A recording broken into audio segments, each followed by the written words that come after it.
মেম সাহেব, তোমার টলিটা বয়ে দেবো? বই দিবি? কত দিতে হবে? আমাকে কিছু দিতে হবে না, আমি দুদিন ধরে কিছু খাইনি। তোমার বাড়িতে নিয়ে গিয়ে আমাকে দুটো ভাত দেবে?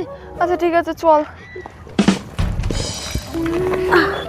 দুদিন খাসনি কেন? তোর স্বামী নেই? আমার স্বামী ছিল, আমার একটা ছোট্ট মেয়েও ছিল, 2-1 পা করে হাঁটতো। আজ থেকে 20 বছর আগে আমার স্বামীর কথার অবাধ্য হয়ে আমি একটা মেলায় গিয়ে আমার মুন্নিকে হারিয়ে ফেলি। সেই ছোট্ট মেয়েটাকে আমরা বিদেশে পড়তে পাঠিয়েছিলাম, বলো আজ 20 বছর পর বাড়ি ফিরছে।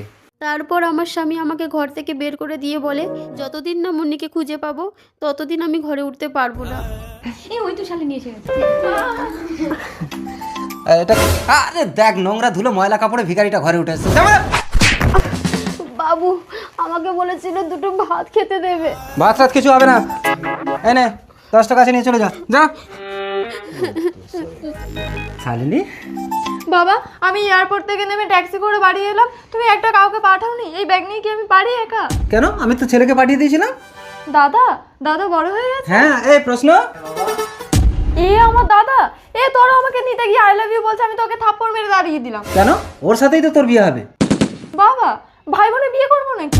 না, তোরা ভাই বোন না, ও তোর দাদা না। বাবা, হ্যাঁ, আজ থেকে 20 বছর আগে তোকে আমি একটা মেলায় কুড়িয়ে পেয়েছিলাম। আজ থেকে 20 বছর আগে? তার মানে ওটা আমার মা ছিল?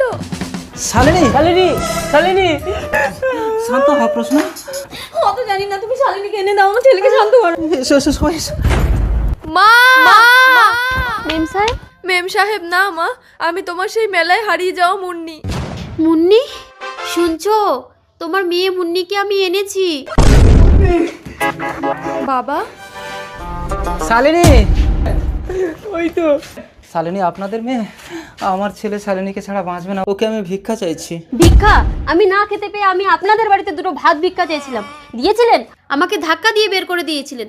এখন আমি যদি আপনাদেরকে ধাক্কা দিয়ে বের করে দিই? দাঁড়ান, কন্যা সন্তান হয়েছে মানে আমাকে বিয়ে দিতেই হবে।